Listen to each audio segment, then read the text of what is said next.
What's up, everyone? Welcome back to the Salud Cabrones podcast. I am Danny Viegas. And I am Javier Ledesma. And before we get started, we ask you to like, comment, subscribe, and share the Salud Cabrones podcast on Apple Podcasts, Amazon Music, Spotify, and YouTube. And follow us on all social media platforms at Salud Cabrones podcast. And also special thanks to our sponsors, the Law Office of Christopher Huff, and to Taco Villa in Villa Park. Javier, we got a special guest today. They're all special. They're all special in their special little way. Or in their big, big way. And this guy right here, man, one of the wrestling brothers, man, young Latino cat in the wrestling business, making his name for himself. He is Victor El Sueno Iniestra. Damn, thank you. That sounded really good. Yeah, you like that? You like that? Yeah. That's what Danny's known for, bro. Everybody that comes out here, Danny always does the introductions. Everybody goes like, God damn. It's like, you need to just follow me around and introduce me when I go to fucking places. Man, I'm in the wrong industry, bro. You need to be the Flavor Flav of people, dude. Like, beep, beep, beep, beep. Nah, bro, thank you for coming and hanging out with us today, brother. Thank you, man. Thank you guys for having me. Shit, I'm glad. This is like a nice setup. Nice setup. Usually the ones that I go to are kind of ghetto, but Oh, this is ghetto, bro. We call ourselves Ghetto Therapy for a reason, bro. Yeah, we do. But no, brother, how old are you, man? You look young as hell, man. thank you. No, I'm jealous, bro. He's just jealous that you have hair, dude. That's all. Man. I get that. I'm 32. I get that too. There are people in their 30s, my age, are like, your hairline hasn't started receding yet, but no, it's as Bro, mine started receding at like 17, bro. So, yeah.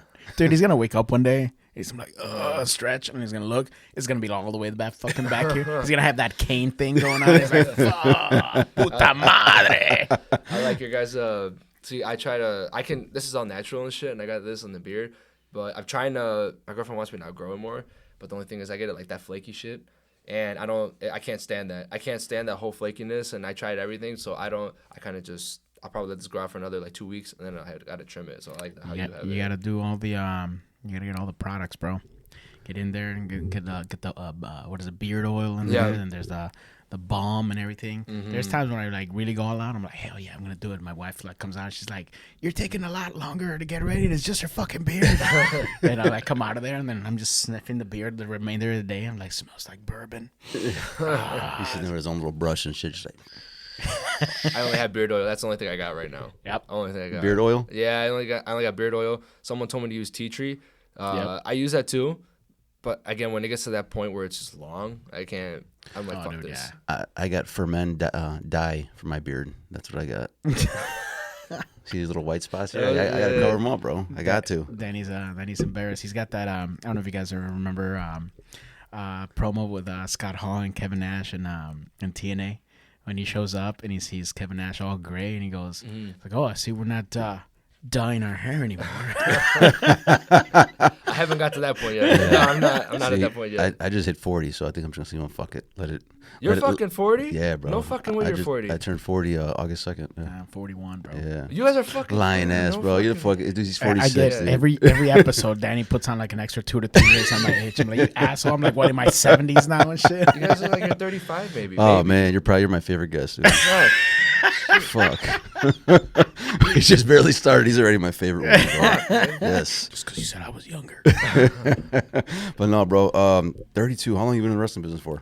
I started in 2015, and then February 2015. So I've been as I think 8.5 years, right? 8.5 years. Man, it's a crazy.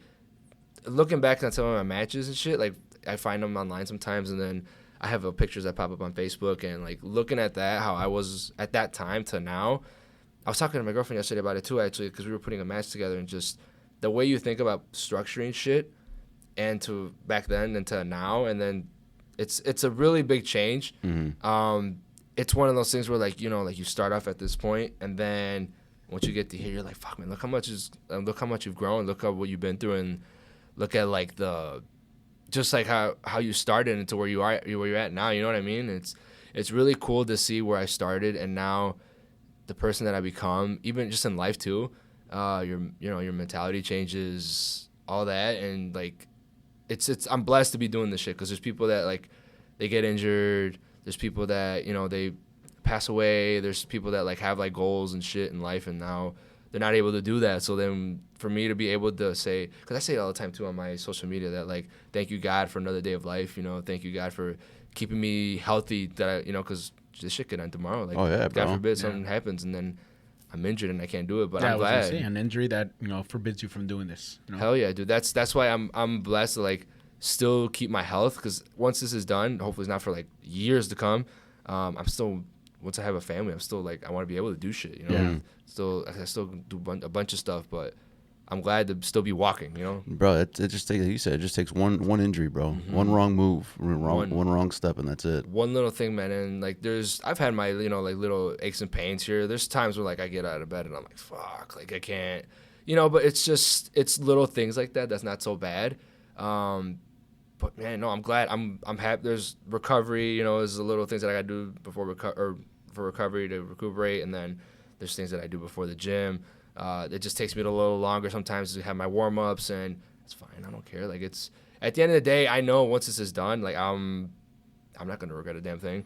And I was going through your social media. I see you're a power lifter. Yeah. How long have you been doing that for? Powerlifting. So I started that in 2017. Okay. So I was playing football. I played college football too, D3. I played 2014. Around that time, I was playing in Chicago at North Park. And then I was trying to, like, transition out of that because I was kind of already over it. I already did that for years. And then I found wrestling, got into wrestling, which is, like, another thing. And then when I got into this shit, I was the smallest guy in the locker room, pretty much. Like, everyone was like grown-ass men. They were like 6 foot something, 200-something pounds. And as Latinos, is very intimidating sometimes because we're not very huge individuals, like naturally, right? Yeah. And you get into that world of pro wrestling, and I mean, holy shit! You see some of these dudes that are in the locker room. You're like, what the fuck? Yeah. It was like I walked in. I'm like, no, man. It's like, I'm like, fuck, dude, like shit. And I'm like, fuck it. But like, I'm already here. Like, this is what I want to do, you know.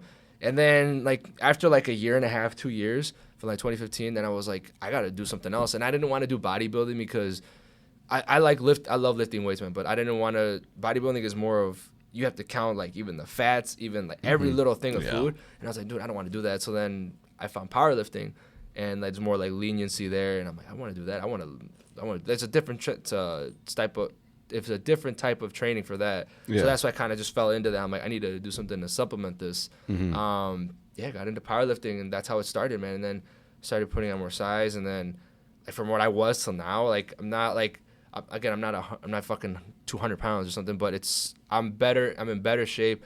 I'm able to lift more than some of the guys that are like twice as big as me, just because of the training style. So that's what I picked it up for more of just supplementing this. But then eventually I fell in love with that. So now I'm kind of taking a little break from competing now, just because I'm going harder on wrestling. And then there's times where if you're training and powerlifting at a certain way, I can't go to train, or it harms my wrestling. You know what I mean? I'm just too beat up for wrestling, and then I got it. You know, it's just. That's what I'm asking you too. Like doing the powerlifting and doing wrestling. Yeah. Did that take a toll on your body doing both of them? At first, no, not at first. At first, it didn't. And then, like, I would still do everything I needed to do, but eventually more of the injuries started catching up, more of the aches and pains, and that's when it started, okay, like, I got to cut back on something. So once I started having that for a while for, like, injuries and aches and pains, I'm like, okay, I gotta stop. So I competed on my last competition last year, and then after that, I'm like, I'm done. Like, I can't compete. Like, there's no more. I still train with it. I still have my coach. My coach is out of Texas. He's a competitor. He's a 3-time champ. Okay. Ellis McLean, and like, but I told him, hey man, I don't want to compete anymore. I still want to train like this, but there's a difference between training and powerlifting and training for a prep. Yeah. So I'm like, I don't want to train for a prep right now. He's like, I got you, man. This is what we're gonna do, and then we just tailored everything to this now, and it feels so much better, man. So I feel in better shape now. I'm not always beat up, and I'm always like tight when it comes to like powerlifting. But now, like, I'm able to move more. I like this training style. I'll probably compete it again eventually. But as of right now, I'm good. I don't want to compete. As of when you first started your powerlifting to now and everything that is, like, basically complementing your pro wrestling, so to speak, now do you feel like a small guy in the locker room? And the height, yeah. Height, so a little bit. But, like, I get compliments here and there. They're like, oh, I seen your stuff online. Like, dude, you lift more than me, and the guy's like twice as big as me, and I'm like, oh shit, like, all right, and then I'll like, what's your numbers for this and that, and they'll tell me, and I'm like, in my head, I'm like, oh, okay, cool, that's pretty good. In my head, I'm like, oh damn, I'm like, that's my warm up or something, you know? But, all right, but so that's cute. Yeah, that's cute. Yeah, I remember my first beer. Right?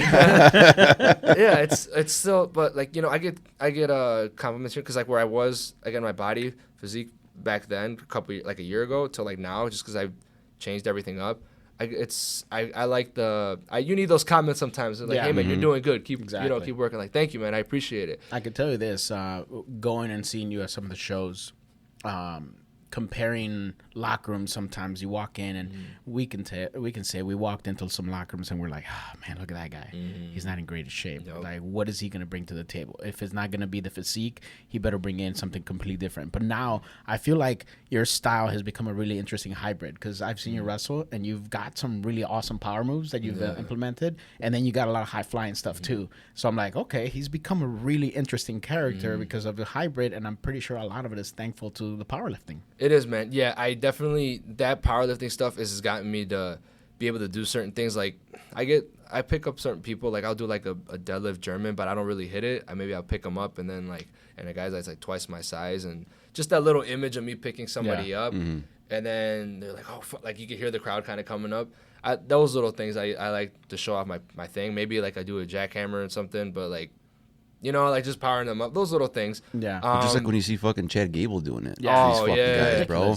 Yeah. Holy fuck. Who did he do last time? That was was it Braun Strowman or something? He did it to right? Braun. Yeah. I was like, holy fuck. Not only was it the weight issue with that, but is the height. The height. That you made it go, I'm like, dude. He's my height, And like, Chad's awesome. I hope one day we get to see him as a world champion because, like, as a wrestling fan, that guy is putting in some fucking work from the Shorty G years to this. Yeah. Definitely. He's ripped, man. I walked past him a couple times when I've seen him around. I was looking at him and I walked by him, like, hey, how's it going? And then I saw him in my head. I'm like, he's my fucking height. Like, holy shit. Like, goddamn. But he's fucking little tank. Oh, he's ripped, dude. He's ripped. Yeah, he's ripped. He's got some size on him. Yeah, and he's like an Olympian too. So fuck that. Don't fuck with him. I remember the old Ring of Honor days. I don't remember if I was already in the business or not, but I remember walking in and we're hanging out watching the show, and we see Davey Richards and Austin Aries walk out of the bathroom, and they're tiny ass little motherfuckers, but they're fucking tanks. Yeah. They're just walking right by me. I'm like, holy crap, they're like an inch or maybe 2 inches taller than I am, but they're just massive fucking square block human beings. Yeah, you know? they got traps on traps. It is ridiculous, dude. It was like, holy fuck.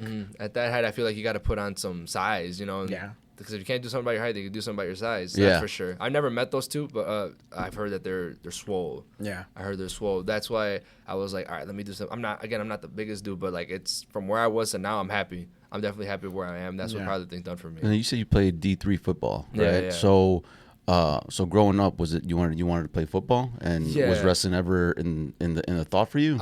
At first, so I started watching wrestling in like 2000. I don't know how long you guys been watching wrestling, but like I started watching at that point where like the whole thing with, I don't know if you remember like Rikishi and like The Rock. I did it for The Rock. That's where I started watching it. Yeah, that's where I started watching it. And then so like I've always been a fan since that point, but I never thought about doing it at that point. So I watch it, and then I stopped watching it during high school, and I was more like into football. I did football there. I was running back. I did it there for all through high school, and then so I graduated from high school. I'm still not watching wrestling. No, I did. I stopped watching wrestling from like all of high school from like 2006 till like 2010. 2011, I ended up changing the TV. I was like, all right, I'm just flipping through the channels. And that happened to be that night where CM Punk cut the promo, the pipe bomb. That's where and I was like, what the fuck is this? Like, is this for real? And then I went online and I started looking. That's what sparked my interest again. Of all days to turn it back. Right? Yeah. I hadn't watched it in like 5 years. Yeah. Turned on the TV, and I'm like, what the fuck? And then that's when I started watching it. One of the most historical moments in pro wrestling history. It could have been. That's the day. Yeah. Perfect timing. Perfect timing. I started watching it again there. Then I went to go play college football. I was in football, so I was enjoying it and out in the north side, and then football is more like, so I'm, how should I put this? I like what football has done for me. Football literally like changed my mindset in athletics and in life. And people that play the sport, you know, they'll understand what I'm talking about. Is you it changes your mindset and like, don't bitch and complain about certain things. Like, if you're not starting, if you're not where you're at, like, fucking work for it, you know, go put in that work for that spot that you want. So I already had that mentality. And then, but when I got to college, it's some of the stuff too, it's political. And I started noticing that really, really quick, where like, you talk to certain people, and then you look like you're talking to them, and you're like, hey, you're working this dude, you're better than him, you know, just between me and the guys, and you're like, yeah, you're better than this guy, and they're like, I know, and I'm like, what the fuck? And then you find out that this is the coaches, so and so, they're they've been talking to them for so long, and they put in the work for them, so you know, it's just like political stuff. So I get it. That's why they're starting over this person. Whatever. Okay, cool. I can't bitch complain. You know, I'm here. Whatever. Do what I can't control that. So you started seeing those things slowly, you know, so I'm like, all right, whatever. And then I still love the sport, but eventually there was other things that happened during that. And then just, you start talking to the coaches, and then like, you realize some coaches are cool, and then the other coaches they're kind of in it for themselves. And then, you know, those types of things. And then I remember one time, fuck man, I don't have the coach on. Yeah, I don't have him as a friend. Well, anyway, I don't have he ain't gonna see this. You won't hear it. I remember this on some real shit. So I was talking to my girlfriend. I was explaining this to her the other day. There was this time where I remember we were in practice. So this is how political this shit can get, right? And this is how political this shit can get. I won't name drop their names in case whatever. So anyway, I was there, and we were in practice. Practice had just ended. I go and I talk to this coach. He was our running back coach. I talked to him after practice as we were walking out the field, and I'm like, hey, coach, because he had just said the day before, if you guys need, this is during like camp before the season starts, if you guys need help, come and talk to me. We'll run through the plays, this and that, extra work. I'm here. Cool. The next day, I call up to him, and I'm like, after practice, hey, coach, because there was a lot of fucking plays compared to high school. College is different, the whole different thing. Hey, coach, I have some questions, you know, like, are you available whenever during this week, maybe after practice or before? I'm having trouble memorizing this shit. You know, get some extra work. And then he's like, oh, the thing he told me, he's like, he looked around, he's like, I wasn't starting. So he's like, yeah, you know, during practice or during camp is not a good time for me. You know, I'm kind of busy doing all this and that. I have to get ready for the season. You know, it's just not a good time for me. As he's kind of walking away, type of thing. And I'm like, but you had said like you just said yesterday that we can talk to you. And now I'm like, in my head, I'm thinking, is this motherfucker like, am I being punked right now? Like, what am I? And I'm like, am I reading this wrong? So he's open, but for the first stringer guys, and like everyone else. At this time, I'm still kind of naive. I'm thinking like, oh, like we all have a fair chance. And then I'm like, oh, but you just said like yesterday that we can talk to you, or, you know, for if we need extra help. He said, well, yeah, but you know, and then he just started like, you know, well, coming up with excuses. And as he's walking away, and I'm like right there, and I thought, all right, don't worry, cool, thanks, man, I appreciate it. And I walked away, and then in my head, I'm like, what? That was my first sign of like, this shit's political, you know, but because then they were feeding us some bullshit yesterday, so whatever. Next day I come to practice, we're in line, we're running through our warm-ups. The other coach, so there was a running back coach and there's an offensive coach. The offensive coach goes and he says, as we're lining up, we're running through our warm-ups, there was one little thing, I think he just nitpicked something just to call me out in front of everybody because it was offensive defense. And then he goes, the head coach, as I'm lining up for the play, he said something. He called me out on something. I think it was my foot spacing or something. I don't remember what it was. And he goes, Iniestra, fucking, he's like, line up right. And I'm like, what? He's like, line up right. And in my head, I'm thinking like, and I'm always taught to like, you know, respect the coaches and shit. So I line up right. And I'm like, in my head, I'm like, I am lined up right. He goes, Iniestra, that's not how you line up. And I'm like, the fuck? I'm like, what do you? I'm like, yeah. And then I repeated the play. I'm like, this is the play. That's not how you line up. I'm like, what the fuck? And then he goes, you're over there bitching and complaining about your playing time, and you don't want to fucking line up in the right spot. And then I'm like, and instantly I thought in my head, I'm like, and I look at the coach that I talked to yesterday. I look at, like, because he's over here, the head coach, not the head coach, the offensive line. And then I looked at my other coach. I looked at him, and I'm like, what did you say? I didn't say anything. I gave him that look, like, what did you just say to him? And I'm looking at him, and then the other coach is kind of like, and I'm like, what, did you tell him? I literally said, I'm like, did you tell him something? And he's like, and he takes his whistle. He's like, run the play. Remember what he tell you? And I'm like, and now he knows that I know what, you know what I mean? I think he understood like, oh shit, now he knows like something, like I told him something. So his thing was, I better cut Victor off and tell him like, run the play, you know what I mean? So I don't say something. And then this guy and another coach is saying, so like, fucking run the, and in front of everybody. And now I'm pissed. Now I'm thinking, and now I look at everybody else, and now they're looking at me like, are you bitching and complaining about your playing? You know what I mean? And now as a man, like, you know, like, fuck that shit. He put you out in front of the team. Like, he put you on a blast. And now everyone's going to think, you know, different of you. That was my big thing. I'm like, this motherfucker. And now I'm looking at everybody kind of like this, and I'm like, oh, fuck no. Like, I know what's still going on here. And I'm like, this guy's just like, no. Now everybody's like, are you fucking? I'm like, fuck that shit. So then the coach is there, and he's like saying this thing. And then I'm like, did you tell him something? He's like, run the play. And I'm like, what did you tell him? I'm like, you told him that I was bitching or something. I'm like saying this now because I'm like, fuck that. Now I got to let everybody know. I'm like, you told him something. He's like, run the fucking play and this and that. And I'm like, nobody's bitching and complaining about nothing. And he's like, no, he's like, I was told that you're bitching. I'm like, no, I'm like, oh, you told him. So now me and him are arguing. The other guy, he's like, run the play. I'm like, oh, I got you. I'm like, I got you. Okay. I'm like, don't worry, I'll run the play. And I don't remember what the fuck I said to him. I mouthed off to him. And then we ran the play. And then afterwards, he's like, then the coach was like, what happened? Why are you complaining? I'm like, that's not what the fuck happened. I don't remember what I said. I went off, said some shit to him. Pretty much I ended up saying, like, no, you're fucking, this dude is talking shit. Like, that's not what the fuck happened. Just to clear up my name. Yeah. Because I don't like how as a man, like, you know, you're tested and shit. Like, fuck that. Like, no, fuck that. And then, so I made it clear as best as I could that, hey, no, nobody's bitching and complaining, whatever. So I told them that was the first sign of this is political. And then as the season went on, more political shit came out and more, and everybody started being aware. And then, so at that point, I was like, I'm done. Like, I don't want to do this no more. And then ultimately, that's what killed your love for that. Down. That's when it started, dude. That's when it started down. And there was more shit that happened as the season was going on. And at that point, I'm like, and I had already started sparking my interest in wrestling. Yeah. So at that point, I'm like, I don't want to do this no more. Fuck that. And then found an ad online where it said, oh, come and train as a pro wrestler out by where I live. And then that's what I'm like, fuck it, I'm going to go try that. So then I went to shows here and there. I got interested. I talked to the person about training.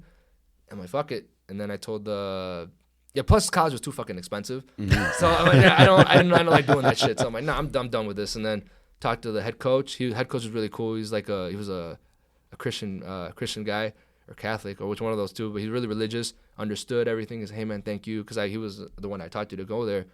Say, thanks, man. You know, shook his hand. It's like, man, good luck with everything. I'm like, thank you. So he was a fair guy. But other than that, he got into arguments a couple times with his coach or with his staff. So got out of that, and then I got into wrestling, man, and now I'm here. Now I love what I'm doing, man. I love my experience of football because, like, the things that you learn from there with, like, training, with mentality, that I really do think that because of football and sports in general, because I've done baseball too, like when I was younger, that mentality of work for your shit, I think has definitely helped me in wrestling because, again, it's the same thing. Work hard in wrestling, and then things will come. Opportunities will come. It's not always going to be what you want it to be, man, but, like, fucking put in that work, dude. So what was the first steps you took in becoming a wrestler? I saw that thing online, and I'm like, let me go to a couple shows. I went to a couple shows. I'm like, this is pretty cool. I like this. And at this point, I had already started watching wrestling again. So that I was looking for that thing to get back into athleticism, to get into athletics. And then from there, that's when I started talking to certain people that were in there. I stayed after the show to talk to some people and ask some questions. And I'm like, fuck it, how much is it to sign up? And then they told me, and I started training from there. Started training from there, and I went to every practice, you know, trying to get my feet wet, learn. And that's how it started, man. Just from there, I started just asking questions, and literally I was like a sponge. I did that in every sport. Learn, ask questions, and that's what I started, man. Right there, just started asking questions and get in the ring. There was a couple aches and pains here and there, but that's how I started, man. Just going in there. Now you're coming in. Who are you training with? Who's is there anyone taking you under your wing that's you know that are known in the Midwest? Right now, no, not really. They kind of all went their separate ways, and some of them stopped wrestling, and some of them pretty much everybody that I came up with at that time stopped wrestling. But I was, as far as like that, I was asking the people that I was just around questions. I don't think anybody of you guys would know, but like it's just I was like, oh, who has more experience? Let me talk to this person over here. let's go over here. These questions. And I was always like watching film with wrestling, watch my matches back. I'd watch a bunch of old stuff too, with the Divine Eric's promotion. I would watch stuff there. I would watch stuff from like the 80s. I'd watch stuff from like back at the was that place in the Texas, the Coliseum that got torn down? Sportatorium. Yeah, I watched stuff from there. Just basic stuff, dude. I was trying to learn like how to work crowds, how to things that like fit my style. What looks good, what doesn't look good. When do you cut someone off? When don't you cut someone off? How do you read a crowd? And I would watch those basic ass matches. I'm not watching like the high flying stuff. I'm liking that you say that because a lot of times when people talk about like they watch old videos, they're looking at it for like the sake of like, ooh, I'm gonna steal that move, or hey, like that really high flying, I can do that. No, you're looking at it for the structure of the match. It's really, really cool that you said Literally, that's what I watched, man. And I knew like I knew I was self-aware of who I was and like where I was at my wrestling career. And my biggest thing was I need to learn how to do this. I don't want to learn how to, I guess I could, right? Learn how to do certain moves, like certain high-flying moves or certain cool-ass moves. But in my head, I'm thinking, I don't even know where to put that. I don't know where I'm going to structure this. I don't know if it makes sense to do it with certain people. I didn't know none of that. So I'm like, let me study this shit. Let me ask as many questions. Let me watch old stuff. How do they do it? How do these people, and the old stuff might be kind of corny and shit, but that's where like literally the gems are if you're trying to learn this stuff. It's time tried, brother. Like, hell yeah. If it worked then, the chances are it's probably going to work now. Grab it, manipulate it, and, add it to today's stuff. And that's literally what helped me, man. Watching old stuff and studying how to do when to do it, how to do it, what fits me, what doesn't fit me, what looks really good. Was there a particular wrestler that you were kind of focusing on? From the old school stuff, I watched everything upon everything. But once I started getting into, okay, I like the old school stuff, let me watch other stuff, how to put it together. I watched a lot of Eddie Guerrero and Kurt Angle. Those two guys I think they were the most complete wrestlers, in my opinion. Yeah. When it comes to what a good pro wrestler is to me is those are the two best in my opinion, because and Shawn Michaels, even to this day, I still watch their shit, and I'll go back and watch the older stuff, or I'll go back and rewatch stuff that I've seen before, and you always get something like, oh, I didn't even get that from like the last time I watched it. Oh, now I'm reading this better. So I like the way they work, and the way it looks like snug. I got one of the things that I think I got on my boots. I have Latino on my side of my boots, but then Kurt Angle had an angle, so I kind of took that. I made it my own, and I'm like, oh, I like how it just has angle. It's a plain white boot and has angle, so I got that. So I kind of got that from him. Pattern yourself after those two is awesome. Like the likes of, for example, you can even add the Benoits in there. You know, everyone always kind of goes, ooh, Benoit, but no, it's a good ass worker though. When you had him in the ring, and he's great. You could add the Dean Malenkos in there, the William Regals, these guys that are just like mat technicians. But the difference when you add those names of Guerrero and an Angle, they had something that those other guys didn't. As much as amazing as those guys were, these guys brought in the entertainment aspect of it that the other guys sometimes struggled with. Like Benoit was almost too serious sometimes. Malenko couldn't cut a promo to save his life sometimes. He's one of my favorite wrestlers, but sometimes it was kind of boring. But you have an Angle and a Guerrero that can give you everything that those guys can, and also add the entertainment aspect to it. That was always my favorite thing that separated them from that bunch of like really hard working ass fucking wrestlers, you know? Those are the guys that literally, if you look at my style kind of, and you could kind of see little things here and there from them, and their facial expressions and all that. They're really good workers, man. That's why I love their shit. Angle, Eddie, Benoit, and who else did I say? And Michaels. Those four, like, I study their shit, even from WCW, man. It's really good. It looks snug. That's my style. It's like a catch can wrestling, it's called. That's my style. I still do some high-flying stuff, you know, but if I'm going to do, I'm not going to do no moonsault, but, you know, I have a thing of, I think I remember telling you, I don't know if I've said this on the show.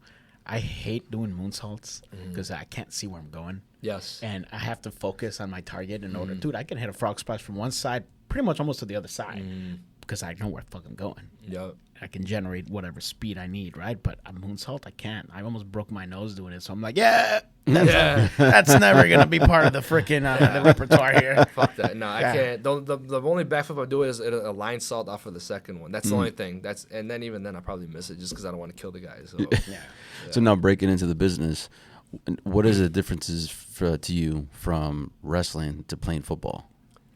What are the differences? The physicality aspect. It's a different, like, it's more explosive, I think, in football. It's more explosive. You're going from the moment the whistle blows it ends, you're going 100%. Because at that point, when you stopped playing football, how long were you playing for? I was playing since eighth grade. So 4 or 5, like 6 years probably. So you had 6 years playing football. Into college. Mm-hmm. So now you're doing something completely different. Now you're going to pro wrestling, which is a completely different animal, you know. So now what kind of adjustments do you have to make? Different cardio. It's a different type of cardio. I had to get in ring shape. I think you guys heard. In ring shape is definitely different than than the football type of cardio. I definitely had to get in a ring shape. I had to do certain things like falling down on purpose. In football, you're not falling down on purpose. I always love asking people that are like genuine athletes from different sports. What your first bump was like, and was it like a humbling experience going like, oh fuck? It was. I mean, I've gotten smacked around a couple times in football, so like it kind of felt this. It wasn't like, oh fuck, that hurts. It was more like that didn't feel right, like that, and then it's not natural. Yeah, like when I took the first bump, I'm thinking that didn't fucking feel right. What the hell? Like, all right, like hold on, let me hit it this way, and then. Damn, that kind of stung a little bit, but it was, you know what I mean? Those little stingers here and there. And then I would fall, but I would take the thing like right on my tailbone. I'm like, that's not right, man. I got to fix this shit. Yeah. After your first week of training and you're sitting down going like, is this right for me? Is this great? Were you hooked or did you have reservations? I was hooked, man. There was no, I'm questioning it. Maybe I'm just, like I said, maybe I'm just crazy, dude. I don't know, but it was more of, I'm hooked. I'm in this shit and I want to learn this. There was times where, because I was doing warehouse stuff when I was first starting for work, and there was times, you were getting pallets off, and I'm like kind of, instead of looking like this, I'm like, I'm stiff because I couldn't move my neck. So there was that, definitely. I felt like aches and pains that were at the point where I started getting nervous. I guess started getting nervous because I wasn't able to move my neck around. Yeah. And now I'm thinking like, shit, did I fuck something up? Or, and then eventually it went away. But it was one of those things where I think my body just needed to get used to it because I'm so used to like at a different contact sport to now where it's something else. I think it was just a matter of getting reps in and finally my body getting used to it. But I think the training style was more, the in-ring is different. Training style as compared to in football where you're going 100% the whole time. In wrestling, you have to know when to slow things down, come back, hit somebody and not kill them. Like when to pull back on something, are you hurt? Oh shit, give me a second. Are you okay? Yeah, I'm okay. Do you need some time? Yeah, give me okay, take a break outside. And, something like those little things. You have to, it's more of like thinking, I guess. It's more as to where in football you're just running. You're like, I don't give a fuck. If I see an opening, I'm going through that, and now it's, oh, I got to listen to this guy. You okay? Or yeah, I'm good. I got to listen to the crowd. How much time is left in there? Fuck, I'm tired. Give me a second. There's a lot more thinking, I guess, in wrestling. As in football, there still is, but I think there's more thinking. You have to be aware of everything else. In now, were you catching on quick, or was it a challenge for you to kind of switch from the two? I think I caught on quick just because I was of my athletic background. Yeah. The psychology thing was the hardest part. Okay. I caught on quick as to being able to do the stuff. Now knowing where to put certain things in there, like the psychology, how to put stuff together, that was the harder part. As far as, I can do this flip, I can do these bumps, I can sell, I can feed, I can, that stuff was easy. That's not easy, but like it came more natural. But when it came to now, I gotta do a 30-minute match. Oh shit! How do I do this? How do you pace? How do I pace? Yeah. Now I don't understand why are you putting this here? Why did you do this to me out there? Why did you cut me off? I don't understand why. I thought this was what we had planned. And then they're like, this is why I did it. Oh shit! And then I watch it back. Oh fuck! Like damn. And then you gotta be humbled in it. Coming from a background that I did, it's like it's a lot of like I don't want to be humbled. Fuck that. But now you get into this. I gotta take it a different way. I have to learn it. Being the best in pro wrestling is different than being the best in an actual sport. In an actual sport, you're gonna be the best if you're gonna be the best. Over here, being the best, it means something different. Yeah. That was the thing. I think that like, oh, I'm good at this, but I'm not good at that. Fuck. Why aren't people reacting? Why aren't people? Why don't they give a shit about me? Oh, that's why. Okay, cool. But I'm like, well, why is this guy like? Why is he getting a reaction, but he looks like shit? Oh, that's why. Oh, okay. At the beginning of the podcast, you mentioned something that kind of caught my attention, and right now we're kind of talking about that. You mentioned that that you were having a conversation with your girlfriend, and you were talking about matches and blah blah blah, and where things fit, and where you guys were talking about where you guys were in the beginning to where you're at now, and what you've learned along the way, and how you perceive wrestling now. Now you're talking about like the psychology of it. One of my favorite things that as a pro wrestler, I remember having like a clicking of like coming to the Jesus moment, so to speak. And a lot of that didn't come necessarily until me and Danny started teaming. Like, I always loved wrestling and I understood what I was doing. At least I thought I did. And then one day, when me and him were kind of finally in the beginning of our tag run together, things just clicked a little bit different and they made more sense. I've had conversations with everyone from the likes of Vic to like Scott Spade talk about that moment where shit just finally made sense. Do you feel like you've already crossed that path? Yeah, I have. I always have that every now and then too. There'll always be something where a light bulb goes off. But I remember the biggest time was I had trouble when I was first starting was maybe it was like 2 years in. I didn't understand how calling it in the ring. I didn't understand that really. Like, I knew what it meant, but I was like, do you have to read someone's body or what the hell? Like, how are they able to do these certain things? And I remember one day I was in practice and I was like, I was annoyed because I wasn't understanding it. It wasn't clicking, the psychology. And I remember our trainer everyone was feeling the same way, but nobody wanted to say anything. Yeah. And I asked him like, what the fuck? What? I don't understand this whole calling thing. How are these people able to do this like that? What is there like a pattern? Is there like in math there's like 2 + 2 = this times that equals that? You just know. Yeah, there's a formula to things. Yeah. So I'm like, what's the formula for this shit? I don't understand. And then finally they're like, I remember he got 2 people in there. They were experienced, and they're like, work. So you're the heel, you're the face, work. And then I'm watching, and then I'm looking at them and I'm thinking, what the fuck? How? Like what? I don't. And then I was talking. I'm like, why are they doing this? Like, how come? And I just started asking questions right there. Why is this happening? How come that's happening? Why are they reacting like that?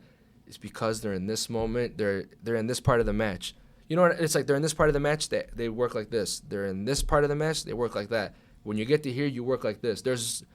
And depending on what lane you are in wrestling and in a match, depending on what lane you are, it depends on how you react and how you work.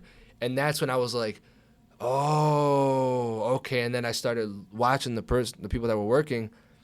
And then after everything he was saying, I'm like, oh shit, it is working. I'm like, hold on, all right, like, okay, let's watch this. And I'm watching, and I'm like, in my head, I'm like, maybe they're gonna do this. Oh shit, they did it. Oh fuck, okay, cool. You started understanding and forecasting what they were doing. Yup, that's when I'm like, okay. And then someone else went in. They took them out, and someone else went in. And now I'm watching, and I'm thinking to myself, I'm like, they're gonna do this, right? And like, you should. Boom, it happens. I'm like, oh fuck, oh shit. I mean, that's when it started clicking. That moment, it was like 2 years in. That's when it was like, you're a heel, you act like this, your face, you work like that, and now we're gonna call it this in the ring. Oh, it was just basic stuff. It was basic stuff. That's when it started clicking. Another time was when I'm not seeing these guys talk in there. How are they doing shit? Like, how are these guys working in there in the ring without? Because they're like, they're calling it in there. I'm like, where? I don't see where they're calling it. And then one of the guys that I was there with, they're like, watch Randy Orton. Go watch Randy Orton. Then go watch any spot where he has somebody in the hold. And so he's talking through his teeth. I'm like, what? And I'm like, no, bullshit. And I looked it up. Sure enough, he's had him in the hold. And the camera's looking right at him, and he's like this, looking at the camera, and the guy's here in the headlock, and he's talking like this. He's looking, but he's talking through his teeth like this, and I'm like, holy shit! And I'm like, he is. So it's those little moments, man. That's when it started. Some people are really, really good at that, and Yep. unlike John Cena, because Where you can hear everything he's there's calling. fucking videos of him going, hey, blah, blah, blah, watch this, watch the shoulder. I'm like, Jesus Christ, John. Dude, I remember going to a WWE show where Cena was wrestling. And it was a dark match. It was after Raw had went off the air. I forget who he was wrestling. And I was sitting, I think, like second row. I can hear every fucking thing he was calling Yeah. loud and fucking clear. I'm like, damn, bro. He's notoriously loud for this. There's videos of it. But then you have like a Randy Orton that's so fucking smooth and clean. Even his gestures let you know what he's about to do. Like he's famous for that, for the what is it, the power slam, and how he claps before he supposed goes, to let you know, yes, I'm going with it, or no, I'm not. So it's kind of cool that you mentioned that, because he's one of the best at doing that, and a lot of people don't give him the credit for, like everybody, like the wrestlers do, but the fans sometimes think he's boring. Like his style doesn't appeal to love him. watching Randy Orton. But dude, Randy is fucking silky, fucking smooth, man. I love watching Randy Orton for that reason, just because how smooth and slick he is in that fucking ring. Everything he does looks so fucking crisp. It is. Yeah. You know, people. Oh, sorry, go ahead. No, go ahead. I was just gonna say that, like, with Randy Orton, people, if they do say like, "Oh, he's boring," but yeah, the moment his music hits, you're like, "What the fuck? Let me record." So that, oh, I thought he was boring. What the fuck? Exactly. So, there's an aura about him. Yes. And he's a machine. The way he works in the ring is like textbook. Like literally, if you're supposed to teach somebody, that's literally what you want it to look like. It's just insane and crisp. Dude, even legends would be like, you want to see a great wrestler, watch Randy Orton. You know, like legends, all the old school legends, just put him over. You know, because he's an old school wrestler. He's an old school worker. You see him in the ring. He only does, like you said, he's just known for his signature moves that he does, and that's all he does. Aside from the headlock, a punch, or kick, or something, and that's all he needs to do. Like, he makes it look so fucking crisp. Everything is crisp with him. I like watching his old stuff back from like the mid 2000s, and just studying it. And it's just those you nitpick those little things where it's. I like working different. I don't like doing certain, like a lot of people on the independents do the same spots kind of. They do this. They're working the same. They all work the same, and I don't want to do that. I never like doing that. I don't like doing certain things that, like, I don't like doing you're the fucking, in the beginning, you're working, and then you do duck this, duck that, let me scoop your foot there, stand off. And then everyone goes, like, I don't like that shit. I don't like it. To me, it's boring. I don't like doing that stuff. It's like, oh, this is where you guys clap. I hear it. Like, no, I don't like that. So I like watching old Randy Orton stuff. I like watching that. And it's different. It's a different way of working. I like his selling. I like everything, again, with the whole thing with him talking through his teeth. You don't see that. And as to where everybody, like, I like talking through my teeth here and looking around. And, like, I have a guy in a headlock, but some people are, like, they talk and you can tell they're talking. Yeah. Like, let me bend. You know what I mean? Those little things. I don't like doing the that. mouth to ear spots always crack me up. Yeah. Like anybody does. I tried doing those little different things, and Randy Orton is really good at that stuff. That's what. Or like CM Punk when he's picking his opponent up, but he's got his face right to his ears. He's picking him up. No, bro, he's just sniffing the guy. But no. You smell like drug free. Excuse me. So then you're breaking into business, man. So now, as you're progressing and you're getting better, right? Now, who are people in the in the independent circuit that you're watching? You're like, man, I would really love to get in the ring with so and so. Fuck, man, who was it? There was, and that was coming up. I remember hearing about like a lot of people just got picked up and shit, and because I wasn't really a fan of the independents when I was starting. Because I didn't watch independence like that. Yeah, it's normal. A lot of people, unless they're like hardcore, they're seeking out new entertainment. Yeah, like you said, you stopped watching it and you concentrated on football. I didn't imagine that at that point in time, indie wrestling was a factor. Exactly. We can always kind of tell. Yeah, right. Yeah. I wasn't into it, but as I started getting into it more, old videos would pop up of Kevin Steen or Kevin Owens. A lot of his old videos would start popping up. I'm like, who the fuck is this? And I look and I'm like, oh, that's Kevin. Wait a minute, he's on WWE, you know, at that point. Yeah. So he had just gotten signed. A lot of his stuff started popping up. Sami Zayn's old stuff started popping up. So I would see these spots, like at GW or PWG. I would see those stuff on there. So those were the people that would pop up. One person, I guess there was the match. I don't know if you guys remember where Ospreay and Ricochet. When that came out in Japan, I remember everyone was like, "Yo, did you see this match?" I'm like, "I don't watch. What are you talking about?" And I saw it. That I think when that thing came up in New Japan, I think the whole, in my opinion, at least what I started seeing was once that match came out, everybody started wrestling mimicking that way. Everything, because to me that was a badass match. It was cool. I understand the problems that people had with it. I get it. But at the same time, it was a really good fucking match. It was entertaining. As wrestlers, we critique it a lot different than as a fan. Yes. Fans love that fucking match. And you get lost in it because it is literally a superhero fight come to life. It's a comic book. as a wrestler, we're looking at it and we're like, ugh, there's a lot of stuff in there that I don't like. I personally am indifferent towards it. I understand just the flashiness of that match, but there's a part of me that I hate it because it's almost over choreographed sometimes. But these two guys knew each other so well and their styles mesh so well that they can have that match, and there's a good chance that probably not all of it was choreographed. Yeah. That's just how good they were at what they're doing that people go, oh, it's choreographed. You know? Because my issue with certain things on that match is I hate matches not looking like they can actually happen out on the street. I like stuff to look as real as it can possibly get. I love a few botches here in a match here and there because it gives you that realism that, shit, they're in there for real. When shit doesn't go wrong, sometimes I feel like it's too squeaky clean for my taste, you know?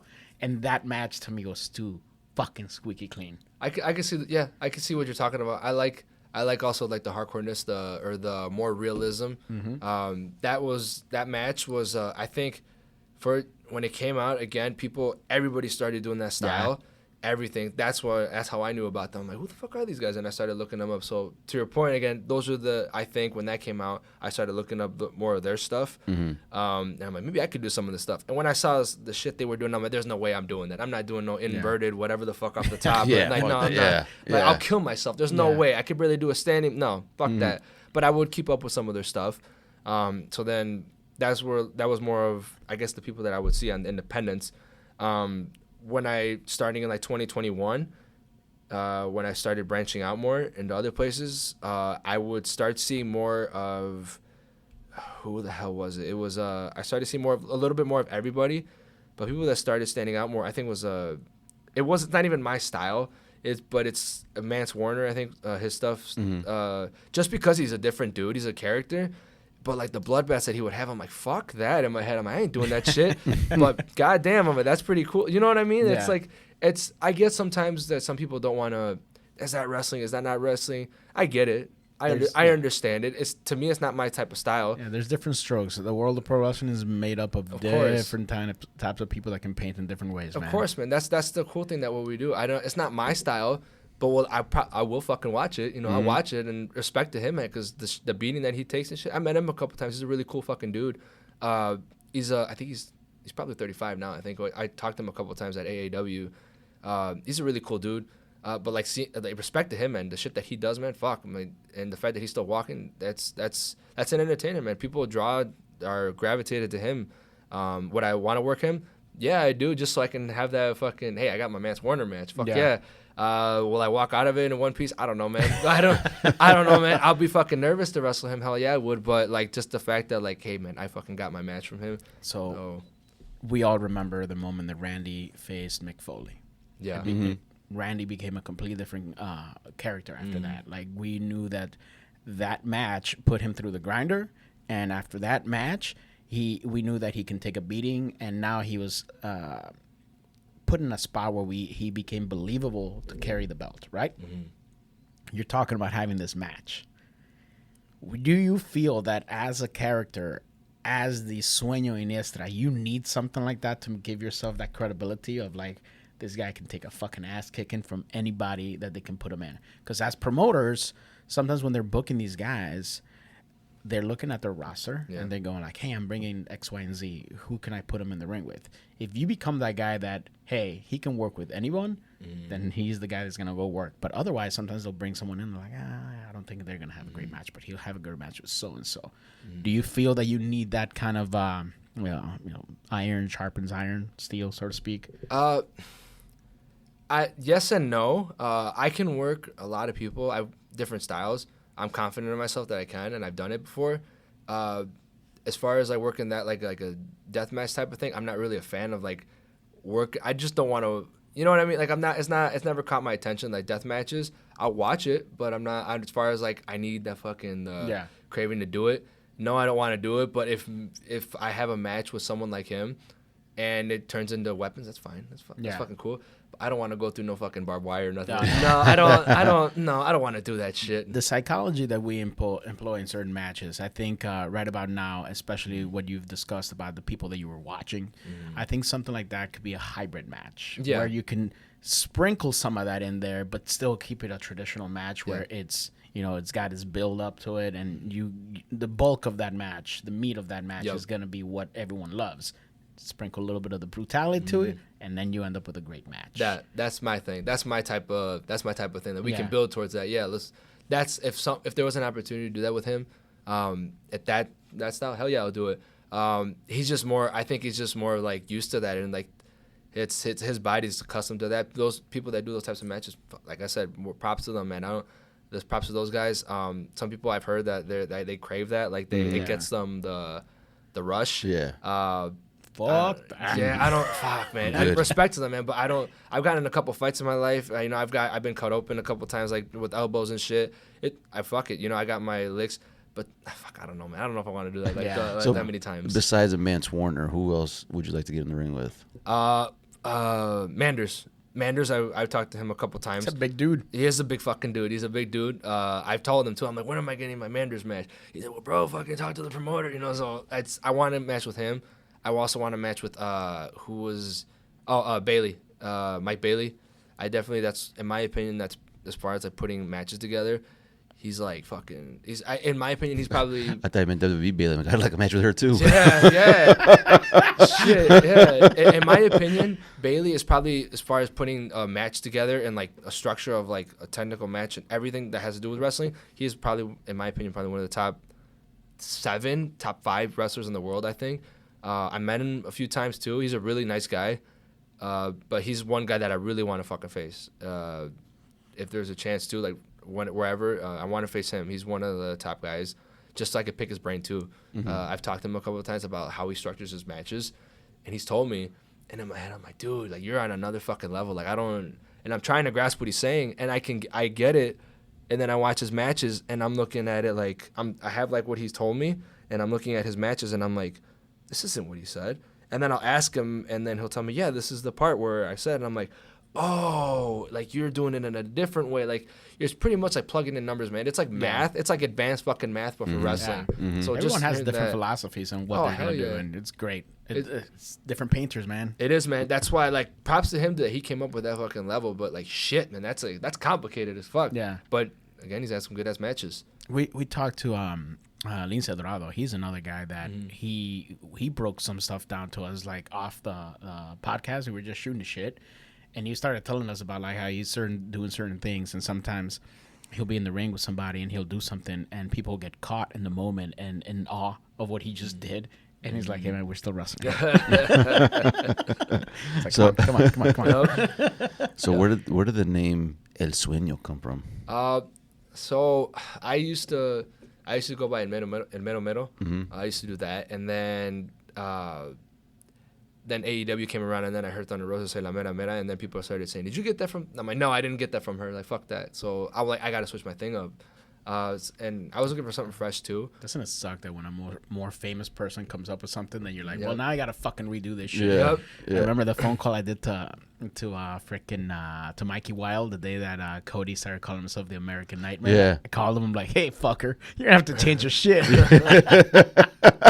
He's like, fuck. I forgot he was he was the Nightmare. Yeah, it was hilarious to me because I was like, there's no way, dude. There's no way that you can claim that shit anymore. Because you stole it. That's the thing that sucks, man. That's why I ended up changing it. And then I'm like, what can I do, man? That's something different. And I wanted to do something that's more like I had my style already, but I'm like, I need to do something more flashy. And then I saw Shawn Michaels' entrances and stuff, what he would do. And I'm like, that's kind of a flashy thing. All right, cool. Well, what can I do that's something like that? And I'm thinking, well, what if I name this or that? And I'm like, I don't want to be in Mero anymore. And then I started watching some old Dusty stuff and his old matches, and I'm like, well, he's the dream. And I'm like, fuck it, I'll just switch it into Spanish, because I don't want to be a knockoff of that. Like, I don't want to do. He's claimed that. I'm like, what can I do that's something that's more Mexican-ish, more my style, more like Latino, but like not full out like Paisa, but like you know what I mean, something like that. And then that's kind of like aimed towards Shawn Michaels. El sueño norteño. Yeah. Something like that. Like something that's more like Latino, but like it's not full paisa. Tigres de los sueños. That's too paisa. That's too paisa. Los sueños del norte. Sueños del norte. That's too paisa. Like, something like that. And then I'm like, fuck it, I'll do El Sueño. Like, let's do. And then I thought about it. I talked to my girlfriend. Like, does this sound good? She's like, fuck it, yeah. So that was more of how I came up with it. Watching Shawn Michaels, not wanting to be the dream, but like still doing, like, bringing our culture into it.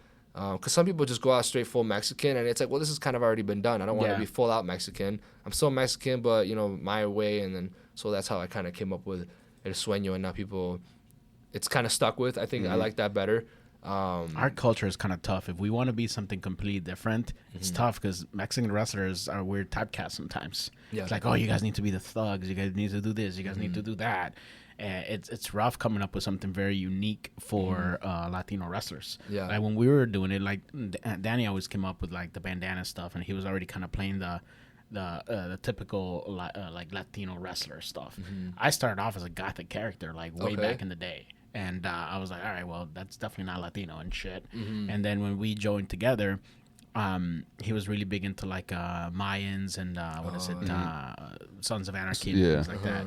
So I was like, dude, whatever, like Mexican bikers, we're still kind of on the thug side, but like it'll be a hybrid, and we could do a little bit different things. And that's kind of what we started, like having our look a little bit different than your typical guy. Like we're still gonna use bandanas, but maybe it'll be a tweak. And I remember the very first couple of times we came out with our look, somebody goes, "Oh, that's badass, dude! Where'd you get that? Where'd you get that?" Like I remember the very first time in our locker room, we're like, "Hey, Danny, here's your vest," and he looks at us, "Oh, dude, this is pretty cool." Everybody just kind of stopped and looked, and there was other dudes that were using bandanas, and they're like, "Well, fuck." Vinny Riot's the one that, like, I remember seeing him like grab his bandanas and just go, "Fuck." I remember that. Yeah, he was just like, God damn it! Now it's gonna look like a shit. You mentioned your girlfriend; she's a wrestler too, right? Yeah. Now, do you guys do the teams at all? We did yesterday. Did you? Yeah, okay. we don't promote it as that, but we say, hey, we're available for bookings. If you need a mixed tag match, we're also available. You know what I mean? Just to get ourselves out there more. Sometimes they'll bring us in for a tag, or sometimes they'll be like, come through, and they will do us, girl and guy, so we sometimes we get booked like that, sometimes we don't. But yeah, she just started wrestling too, like two and a half years ago. She's got a thing coming up with NWA of Philly. I think that's next week. Yeah, okay. Dude, she's wrestling at the ECW arena. Really? I saw that and I go, I hate her. That's what I said. She's like, I'm like, where are you? She's like, oh, I just got the email for Philly, and I was at Philly, and I'm like, aren't they at the ECW? She's like, is that where it's at? I'm like, you gotta be fucking kidding me. Like, yeah, like that's at the ECW. Dude, he wants to wear her gear. I'm like, that's a famous fucking building, because she didn't grow up with wrestling. She didn't grow up with none of that. So she didn't watch any of that stuff. She's like new to it, and she'll bring up other matches. Like, did you ever? It's like, oh, you know that match? Like, do you ever watch this match with this person? And I'm like, yeah, I know. She's like, how do you know this match? I'm like, are you fucking kidding me? Like, I've seen this shit for years. Yeah. And she's like, oh yeah, I forgot you were a fan. It's because she wasn't a fan like that. So have you ever seen the match between Taker and Shawn Michaels at WrestleMania 25? Yeah, she'll bring shit up like that. It's like, what is this? Like, what? I don't get it. And I'm like, oh my fucking God. But when she told me that, tell her to be ready to be in the hood, bro. For real. That place is in the hood. Wow, that's what I told her. I'm like, you know where that's at, right? She's, that's the old ECW arena. She's like, is it? And I'm like, oh my God, Jesus Christ. But it's the fact that she's going there, and I'm like, fuck, I was jealous. Yeah, you got to be supportive, but inside you go like, yeah, I'm like, I want to go there. But I was like, dude, I'm like, take this opportunity. Fuck yeah, that's a good fucking place to go. There's a lot of history there. I'm like, it's just soak it in. I'm like, soak that shit in. I'm like, go in there, enjoy it. I'm like, don't be like, just soak it in. Don't stay the fuck off of social media. Go on there and enjoy the place, take pictures, everything, because there's a lot of fucking history. Because I want to see those pictures. Yeah, I'm like, take some pictures. I want to see that shit. Dude, I my wife and I, and we were, I don't know if my son was with us or yet. Maybe. No. He wasn't. He wasn't alive yet. So we took a road trip to New York. We made a bunch of stops along the way, and we passed through Philly. And, we were doing like the typical like touristy type stuff. And then I go, I plugged this into the GPS real quick. And we started driving, and she's like, where are we going? No, nowhere. Start driving off, and she's like, where the fuck are we? This is like not a nice neighborhood. I'm like, oh, don't worry about it. It's right up the road. Like, I drove right to the ECW arena. I was like, I just got to take a picture. I have a picture where it's like both of the cross streets there. And I'm like, oh, that's as best as I can do, right? And as I'm walking, I look over, and there's this huge door that's open, and I'm like, what the fuck? And I see people cleaning inside. There's no ring set up or nothing. And I'm like, fuck this, I'm going to walk in. So I walk right in there. They don't even like say anything. They don't kick me out. And I'm like, I'm going in there. I'm like, hey, how's it going? He's like, didn't you know? Right to the center of the place. I grab my phone, snap a picture, and I'm like, okay, I can get out of here now. My wife's inside the car going like, what the fuck is this? I'm like, no, we can leave. We can leave now. We can get the hell out of here. The wife's outside getting robbed and shit. He's all like, yeah. And they get on touristy and shit. But yeah, dude, there is something about that building. I've never gotten a chance to wrestle there, but just being in there, I was like, this is fucking awesome. That's cool. I wanted to do that when I went to Reality Wrestling once. It was like 2 years ago. I went there a couple times, like twice. And I wanted to go stop at the Astrodome. Nice. I wanted to stop. I looked it up because I was staying out there. I'm like, how far is it? I'm like, this is like 15 minutes. Fuck. But I was starving, so I went to go get food. And then I was like, I didn't have enough time to go pretty much. I had to go be at the venue. And but I saw, I'm like, fuck. I'm like, I'll go there afterwards. Hell no, I didn't. I was too tired. But I wanted to go see the Astrodome because of WrestleMania 17. And I wanted to go look because it's still standing right now. No, it's not even being used right now. I think because I read online that it's costing a lot of money pretty much to tear it down. So they don't know what to do with it right now, so it's just kind of standing there. Okay. But I wanted to go take a picture over there, and hopefully I'm able to go do that soon. To go look, when I'm over there in Texas, maybe I'll stop by. But that's another, like the ECW. I wanted to go get a picture just because of WrestleMania, because that was like the first one I ever saw. But it's, what is it, like one of the 7 wonders of the world, I think, or 8 wonders of the world, I think. It's massive. Yeah, so that's another one of the places I want to go. Dude, it's weird. We're wrestling fans. We might be wrestlers, but inside we're still like big fucking fans. Anytime that I go anywhere, I always go, what's around me? There's gonna be something that's cool to see. When I was in Atlantic City, I dragged my family to go see the building where WrestleMania was. It 6 and 7 or 7 and 8? Remember there was 2 WrestleManias that were in Atlantic City right back to back. And I think it was like the Trump something or other, and it's not called that anymore. And thankfully, and so we walked in, and the guy's like, "Oh yeah, I remember it. As wrestling was here, it was like a historian and shit." We walk in there, and there's all this stuff, and you walk into this building. It doesn't look anything like what it did, but I knew right away that if I looked up to the ceiling, I would see those huge wooden beams. If you watch those old WrestleManias, there's a scene, there's a couple of times where they catch the ceiling, and there's these huge arches. And I'm like, oh, there it is. That was the only thing that like made me smile, because I'm like, that's what it was. I took pictures of the ceiling. like as a fan, I was like, I know what that is. Fuck that, that's great. But awesome, man. I'm glad she's getting that opportunity. Dude. Yeah. It's obviously support her, man, because that's fucking amazing. It is, yeah. Shit, I wish I was with her to see that show, man. To be like, yeah, let's go do that, man. Yeah, it's great. You'll get your opportunity, bro. I will. Yeah, I will like take these opportunities, man. But don't worry about me. Like, just go do your thing. I'll give my chance to time. Like, you go and do your shit. So it's good that she's gonna be there, man. I'm happy for her. There's more opportunities that are gonna come for us. Oh, definitely, man. Yeah. Definitely. See, when you're 32, you're young, man. That's what I keep saying. Yeah. That's what I keep saying. I hope, man. Fuck. In my head, I'm like, fuck. I want it now, because I'm already 32. But then other people are like, dude, you still got time. So I'm patient. But I enjoy the hell out of this. I'm enjoying the hell out of this shit. Yeah.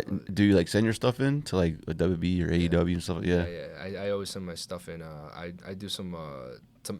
Am I allowed to? Yeah, I get that. Yeah, I'm allowed to do extra work. Every time they come around here, I do some extra work. Okay. I think I remember seeing one of your pictures, like somebody posted where I think did you do security guard or something? I did. Yeah, I did some. Because I remember seeing a picture. Oh, that's right. It was like, oh, there he is. Yeah, it's just like, it's cool. I get invited. It's cool to. That's right. Because every time WWE's in town, I always look at the extras, because it's always obviously.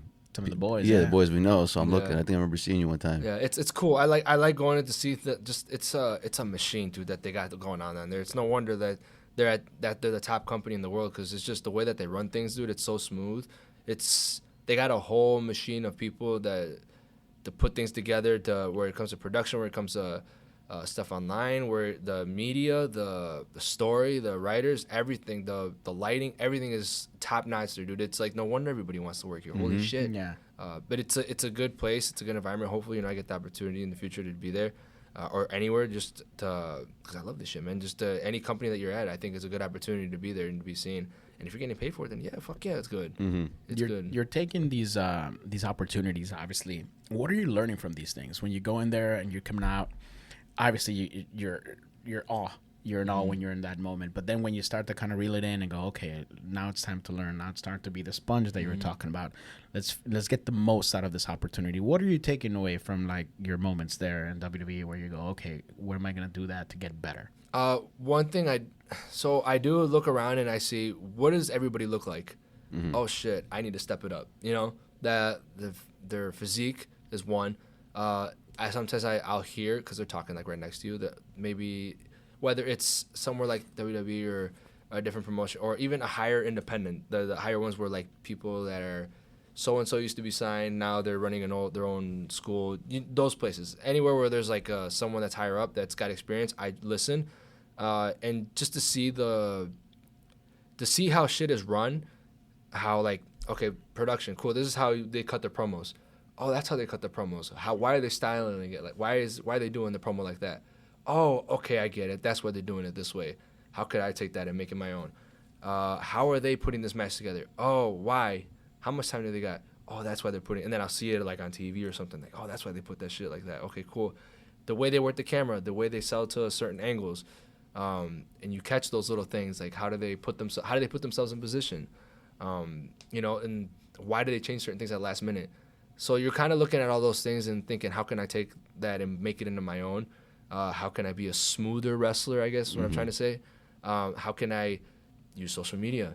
You know, how can I, and sometimes I'll talk to certain people that I'll ask them, pick their brains, and they say, work like this because it's more real. Clean this up because this looks fake. Do you want to do that move because people are all doing this fucking move? Do you want to be like them or what? You know, like those little types of things. Or everyone's doing this shit. Do you really want to be like these people? Or here's why this doesn't make sense, because the person that's doing this is this person right here, and they're 6 foot something, and they make it look smooth. Can you make it look better? No, I can't. Then don't do it. Oh, you're right. I won't fucking do it then. You know. So listening to those things and having people kind of like just be a sponge. Don't take it to the nuts, but like listen. I like that shit. Don't take it to the nuts. Yeah. Don't take it to the nuts. That's the shirt. That's the take shirt. it to the nuts. Don't take it to the nuts. Take it to the nuts, man. I'm telling you, don't be a bitch and just listen and, you know, and okay, cool. Like I understand that. Take that and, you know, put it in my back pocket. And what am I good at? Sometimes I had a habit of trying to do everything before. How can I change my style? How can I haven't done this. Let me try to work in this. And then, you know, it's just a matter of people telling you, hey, you don't need to do these things. Figure out what works for you and do that better. Yeah. You know, have your little things here and there. Maybe a combination that you do. What's one cool finish that you do? Throw that in there every time. You don't need to be hitting different moves every single time. I'm like, all right, I get this. Yeah. And you need to establish who you are. Exactly. Identity. Exactly. So that's, I think, how I evolved, like listening to those people that are in those higher positions. And just, all right, cool, I got it. Cool, let me put that in there and let me watch my shit back later. And then now you see yourself doing these things online or like on the matches, and like, all right, that looks pretty cool. The biggest thing for me, I think, is I love hearing people that are. Some people think that like, okay, I need to make the money. The money is great, right? But I'm not going into. I will never deny money, but like it's, to me, the biggest thing in this is when a contract comes, that's awesome. But I think I want to walk away from this thinking that, hey man, this I'm getting the respect from certain people, you know, getting the respect when somebody that's like in a higher position that's known, like I was a fan of, says, hey, that was pretty good. I like how you did this and that. Keep fucking working. To me, that means the fucking world. Yeah. That means the world to me listening to that. It's one thing if so-and-so tells me, but it's another thing when like, whoa, you're in this position and you told me that.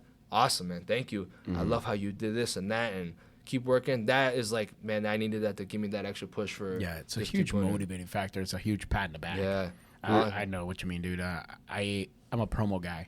I love the idea of, orchestrating certain things through promos and getting like the gratification of like people that have been in WWE have told me, hey, that's kind of cool. I'll use that.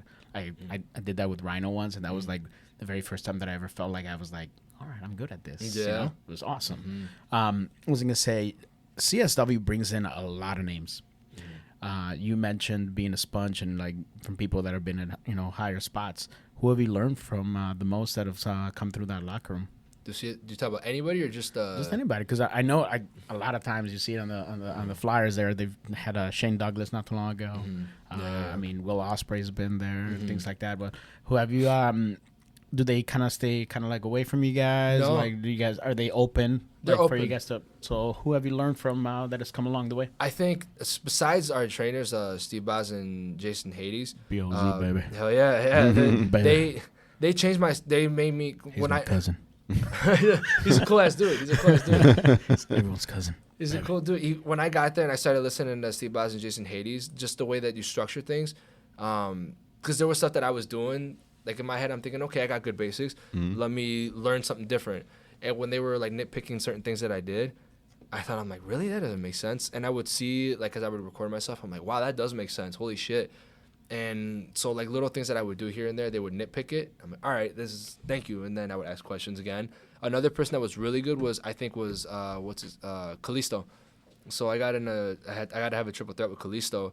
And I saw that, actually. I remember seeing that in the locker room. And I was like, oh, that's pretty fucking badass. Yeah, dude. I was in the locker room the day that he got hurt when he was about to go to AAA before he ever got to WWE.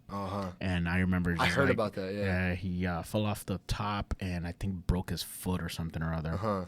And I remember everybody was like ecstatic for him to like go to AAA at the time. And boom, that happens. And I go, dude, that is the worst fucking shit ever. I love that guy, man. He probably doesn't remember me, but back in the day, like the Lucha days, he used to come on and wrestle for the company that I used to work for, and I was at Chicago all the time, and he was a good dude, man. Love that guy. He is. He's a really cool dude. I got to train with him a couple of times too.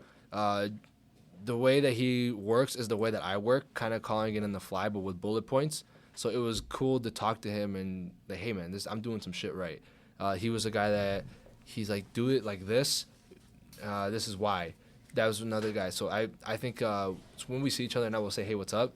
But I think he was one of those guys that definitely was telling me, this is the way you should do it, or here's why. Maybe you might want to throw this in here. Here's why. So he was one of those guys at CSW that came in and that talked and that said, here's this, here's that, fix this. Marche Rocket's another guy too. He's more of like story and character. Yeah, we just had him on the podcast. Oh, really? Yeah. He's a really cool dude. Really cool. He's loud as hell too. I like his shit. He's him, Marche, Steve, Jason, Kalisto.